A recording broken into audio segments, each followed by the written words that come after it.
नमस्कार दोस्तों, आप देख रहे हैं जी न्यूज़ पोर्टल। मैं हूं आपके साथ चरण सिंह डागोर। अभी हम हैं जिला अस्पताल हिंडौन में, जहां सतीश पूनिया जी आए हैं और अपने मीडिया से अभी रूबरू होंगे। और मैं मेरे दर्शकों से कहना चाहूँगा कि अभी लाइव में जुड़े रहें और आपको लाइव तस्वीरों से आपकी जो चर्चा होंगी मीडिया से, तो उसको मैं दिखाऊंगा।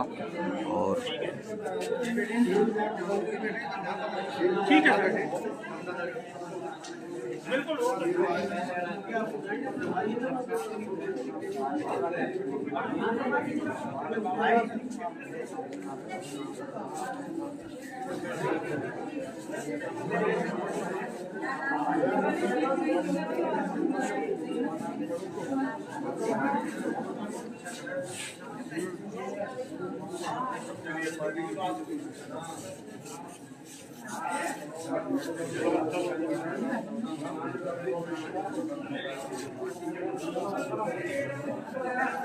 सर अभी तो काफी टाइम एक बार गेट खटखटाओ ना। अरे नहीं, घर के आदमी नहीं वो बात सही है, अच्छी बात है, पर मैं अपन क्या है, जैसे हमारे दर्शक इंतजार कर रहे हैं ना।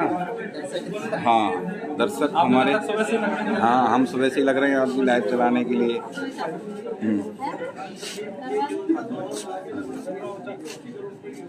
भी हमारे जिला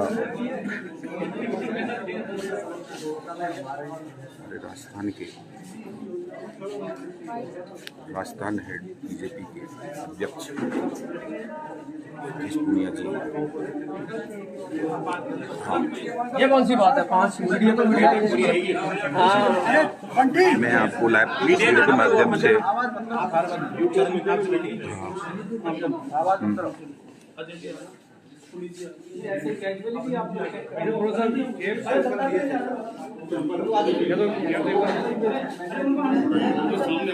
थोड़ा सा सामने आओ यार, सामने विशाल जी इधर ही हटा दो, इस तरह इस एंगल से।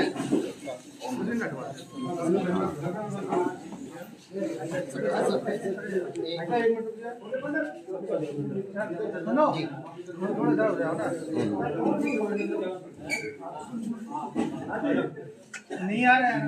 लो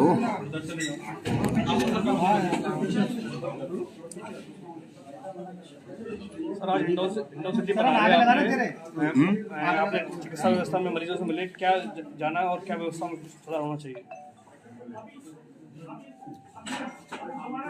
सर भाजपा सरकार की ही योजना थी। कल ही इस बात की जानकारी मिली थी और यूं देखा जाए तो ये कोई सामान्य घटना नहीं है। एक साथ इतने लोगों का दूषित पेयजल से बीमार होना और उसके बाद संख्या भी बड़ी है, बच्चे भी हैं और वयस्क भी हैं। उसमें कारण कुछ भी रहे होंगे, लेकिन इसी घटना से प्रभावित 2 लोगों की मौत भी हुई है। जैसा बताया मुझे, कुछ लोग जयपुर भी रेफर हुए, एक मरीज करौली में भी। ये जो घटना दूषित पेयजल की हुई है, आप लोगों के संज्ञान में रहे कि राजस्थान में 30% लोग दूषित पेयजल पीने को मजबूर हैं। यदि सरकार का एक युग धर्म होता है किसी भी लोक कल्याणकारी सरकार का, जो सामान्य सुविधाएं हैं, मुझे ताज्जुब हुआ कि जन स्वास्थ्य अभियांत्रिकी मंत्री का बयान आया कि अब हम योजना बना रहे हैं। तो कोई पूछने वाला हो कि पिछले 4 साल में क्या कर रहे थे, क्योंकि ये सरकार तब उत्तरार्ध पर है। तो बेहद गैर जिम्मेदाराना बयान है। उन्हीं की सरकार के विज्ञापन में लिखा हुआ है कि जल ही जीवन है। मुख्यमंत्री की फोटो है। ऐसा लगता है कि हिंडौन में तो जल ही जहर है। एक हिंदी फिल्म का गाना है, पानी रे पानी तेरा रंग कैसा। तो उस गाने को यदि मैं दोहराऊं तो ऐसा लगे जिसमें जहर मिला दे जैसा। समुद्र मंथन इसलिए हुआ कि समुद्र से ही जीवन की शुरुआत हुई, उसमें विष भी निकला और अमृत भी निकला। लेकिन राजस्थान की जनता पिछले 4 वर्षों से 30% जनता विषपान ही कर रही है। और मुझे ज्यादा ताज्जुब इसलिए हुआ कि सरकार के किसी भी नुमाइंदे ने इस पर न विजिट करी, न कोई सकारात्मक यहाँ प्रतिक्रिया दी। तो सर इतना और सब कुछ होने के बावजूद आप इस्तीफे की मांग करेंगे मंत्री जी का? इस्तीफा तो एक राजनीतिक सियासी डिमांड होती है, लेकिन 4 वर्षों में इस सरकार का जो फितरत है उसमें कोई क्षेत्र ऐसा बचा नहीं है। कानून व्यवस्था से लेके, किसानों से लेके, नौजवानों से लेके, लेकिन ऐसा लगता है कि मरीज कम बीमार है और अस्पताल ज्यादा बीमार है। सरकार की जो चिकित्सा व्यवस्था है वो ज्यादा बीमार है, ज्यादा बदहाल है। सर महेश जोशी का जो बयान है कि जनता जिम्मेदार है इसकी, और क्या कहना है इसका? ये तो जिम्मेवारी से पल्ला झाड़ने वाला बयान है। उनको यहाँ होना चाहिए था। कोई भी संवेदनशील सरकार होती है, उसका एक फर्ज होता है कि वो उस समय जनता के समक्ष खड़े रहें। सर ये अमृतम जल योजना आपके कार्यकाल की थी बीजेपी की, और आपकी कुशल मैनेजमेंट नहीं कर पाई इस चीज की, और आज ये स्थिति पैदा हुई है।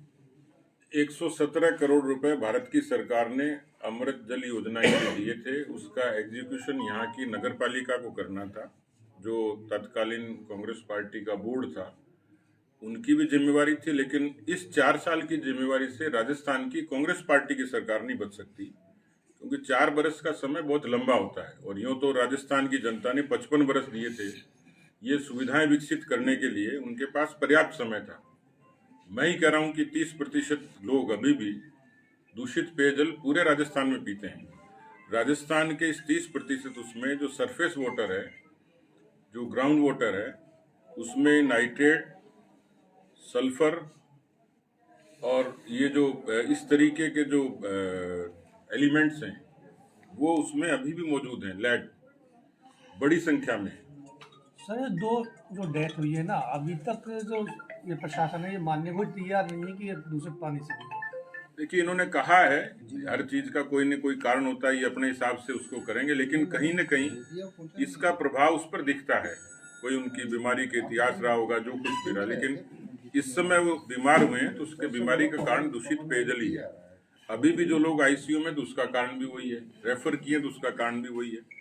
इसलिए स्थापित कारण है कि इस दूषित पेयजल के कारण हिंडौन के निवासियों को, बच्चों को तकलीफ हुई है। अभी आपने आश्वस्त किया है, क्योंकि मैं तो अस्पताल की दशा देखी, मुझे जानकारी में आया कि जिला अस्पताल है लेकिन एक बेड पर 3-3 बच्चे लेटे हुए हैं। तो सरकार की नैतिक जिम्मेवारी है। मैं तो अभी भी उम्मीद करता हूँ, मैं आया हूँ तो मैं तो जगाने के लिए आया हूँ कि सरकार को समय रहते अभी भी इस अस्पताल की सुविधाओं को विकसित करे और जो पेयजल की व्यवस्था उसको दुरुस्त करे। सर जिस तरह से जलवायु विभाग में व्यापक स्तर पे जो घोटाले हुए हैं, मीडिया ने समय समय पर उनको उठाया है, तो उनके लिए क्या आप कोई जांच कमेटी या इस तरह का कोई रिव्यू करवाने के मांग रखोगे? देखिए, एक तो अभी विधानसभा जनवरी में शुरू होगी, हम इस मुद्दे को मुखरता से उठाएंगे। पार्टी की तरफ से भी मैं कोशिश करूंगा कि इन पूरे मसलों को ठीक तरीके से इसका अध्ययन करके सरकार को भी हम सुझाव दें, और हम लोग इसको अपने पार्ट पे क्या कर सकते हैं उसका ठीक से अध्ययन करके इसकी एक रिपोर्ट हम लोग जरूर तैयार करेंगे, क्योंकि ये सामान्य मसला नहीं है। आज यहाँ घटित हुआ, कल किसी और जगह होगा। इसलिए मैं यहाँ के मीडिया को धन्यवाद दूंगा। मैं देखता था, कुछ खबरों की कटिंग मैंने देखी है कि समय समय पर आप लोगों ने, यहाँ के स्थानीय हमारे नेताओं ने भी मटका फोड़ और इस तरीके के आंदोलन भी किए, चेताया भी, लेकिन विभाग उदासीन रहा, लापरवाह रहा। और देखिए, यथा राजा तथा प्रजा, नीचे का व्यक्ति वैसा ही काम करता है जैसे ऊपर की सरकार काम करती है। भारत की सरकार ने 27,000 करोड़ रुपए जल जीवन मिशन के लिए राजस्थान की सरकार को दे दिया, ट्रांसफर कर दिया। उसके बावजूद भी जल जीवन मिशन का जो टारगेट है वो है 90 लाख के आसपास, और 2024 तक जो टारगेट का समय है वो पूरा करेंगे 60 लाख, यानी 30 लाख का गैप है। करप्शन की जो बात आपने कही, उसमें पाइप्स की घटिया क्वालिटी, मटेरियल की घटिया क्वालिटी, कंस्ट्रक्शन पुअर होना, ये पूरे राजस्थान से हमें जानकारी मिल रही है। ऐसा लगता है कि इसमें भी कोई बड़ा घोटाला हुआ है। नहीं, गाँव में सड़कें खुद ही नहीं, सड़कें शहर में खुद ही पड़ी है सर। 3 महीने हो गई, हिंडौन की जो मेन जो सड़क है वही खुद ही पड़ी है, अब तक नहीं बने। कम से कम 100 ग्राम धूल खाता होगा प्रत्येक आदमी। उससे भी बदतर स्थिति सीवरेज की है। हाँ, सीवरेज एक कलंक बन गया शहरवासियों के। वो इसलिए होता है कि सरकार के विभागों में तालमेल नहीं होता और उनकी मॉनिटरिंग नहीं होती। एक विभाग खोदता है और दूसरा अपना काम करके चला जाता है। उनके पैसे संबंधित विभाग को जमा होते हैं, बावजूद उसके सड़क की रिपेयरिंग का जिम्मा पीडब्ल्यूडी महकमे का, उसका पैसा उसको मिल जाता है, बावजूद उसके रिपेयर नहीं होती। तो मुझे लगता है कि ये जो तालमेल कांग्रेस पार्टी के भीतर नहीं है, जो सरकार में नहीं, वो विभागों में दूसरे रूप में। सर, मृत परिवार के लिए क्या मुआवजा के लिए क्या मांग रहेंगी सर, उसको बताएं आप। देखिए, ये तो यहाँ की जनता को, कार्यकर्ताओं को और बाकी लोगों को बातचीत करके करना चाहिए, लेकिन ये जरूर है कि सरकार को उनको कोई न कोई आर्थिक और जो भी शासकीय संबल होना है वो देना चाहिए। सरकार के लोग ही तय करेंगे, लेकिन उस परिवार की मदद करनी चाहिए, सर, क्योंकि इतनी बड़ी घटना होने के बावजूद बीजेपी का कोई भी कार्यकर्ता पीड़ित के घर नहीं पहुंचा है, जो मृतक है दोनों के घर सभी पहुंचे हैं। आज आप पहली बार बीजेपी के लोग तो आ रहे हैं। मैंने तो सरकार के लिए कहा है कि उनका नुमाइंदा, मैं यहाँ बैठा हूँ, यहाँ मंत्री को होना चाहिए था इस जगह। सर, एक महत्वपूर्ण प्रश्न ये है, जो पानी की टंकी है उस पर रातों रात लिख दिया जाता है कि ये सफाई आज की गई है, जबकि वो सफाई 4 महीने पहले की गई। जिला कलेक्टर ने वो गड़बड़ी पकड़ी। एक दिन पहले हमारा पत्रकार में जाता है तो कोई सफाई के निशान लिखा हुआ नहीं था। दूसरे कलेक्टर जाते हैं तो सफाई की डेट लिखी हुई है। एक नंबर ये राजकीय अस्पताल से एक व्यक्ति जो आज मरा है, उसके परिजनों को सीधा आरोप है कि अस्पताल में चिकित्सा सुविधा नहीं मिली, इस कारण वो लेके चले गए। दो एक ऐसी फैक्ट है, इन पर आपको क्या? नहीं, ये तो खैर जो मैंने कहा वही बात है कि सरकार के हाथी के दांत खाने के और हैं। ये जो इस चीज की मॉनिटरिंग का अभाव है, और सुविधाओं तो जैसे मैंने कहा है, जिला अस्पताल और जैसी सुविधाएं चाहिए यहाँ के नागरिकों को, क्योंकि ये महत्वपूर्ण कस्बा है यहाँ का। यहाँ जिस तरीके की चिकित्सा सुविधाएं चाहिए, मेरे ख्याल से कोई इमरजेंसी में तो जयपुर के अलावा यहाँ कोई रास्ता होता नहीं होगा, सब लोग वहीं भागते होंगे। तो इसको यदि जिला अस्पताल घोषित किया है, जिला अस्पताल की प्रक्रिया में है, तो मुझे लगता है कि इसको अच्छे तरीके से विकसित करने की आवश्यकता है। ठीक सर, धन्यवाद। ठीक है, आप तो ठीक से संभालिएगा, कोई लोगों को ज्यादा और तकलीफ नहीं हो। आपकी जो जितना व्यक्त कर सकते हैं, जो वार्डों में इस बार वो जेल वार्ड है, क्या हाल है, कैसे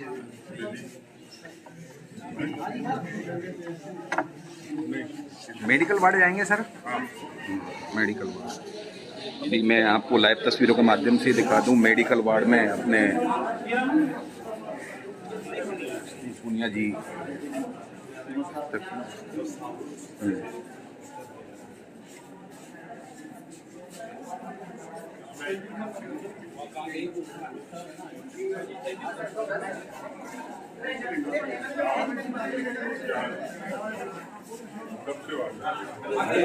हाँ हाँ सीधे सर।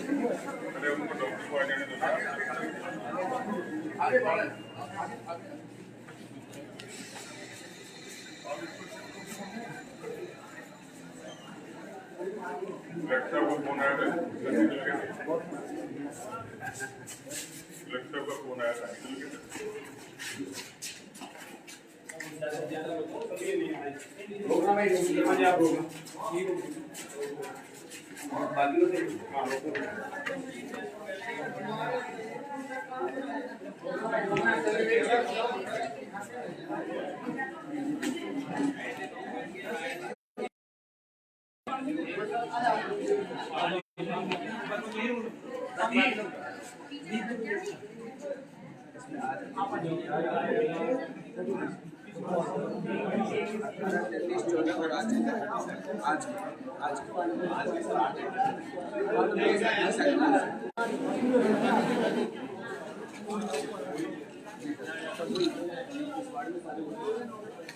इसमें कोई ये भी कैसे भाई की तबीयत अभी ठीक है?